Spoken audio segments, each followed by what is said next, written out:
Yan guys, yung huli namin ang anak ko ngayon. Karami naman tayo guys. Kaya mayroon tayong sinasakyang bangka ngayon guys. Nanghiram kami doon sa kay ano, sa nagkakangkong. Buti pumayag kanina guys, pinagbigyan kami na makahiram. Ay, salamat tayo sa Panginoon na ganyang grasya rin binigay ng araw nito. Ay, kakuha na naman tayo yung guys, pambigas-bigas na naman. Ayan, nakahuli tayong bangus, tilapia, bulig, tsaka yung bikaw. Yan tilapia natin, yung tilapia natin guys, oh. O, lalapad ang tilapia natin guys.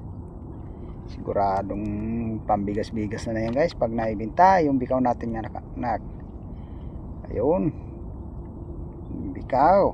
Oh, akin ang bikaw. Ay, salamat.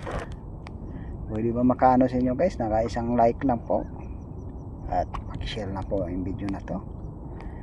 Yung pag-share ng video ko guys, yung sana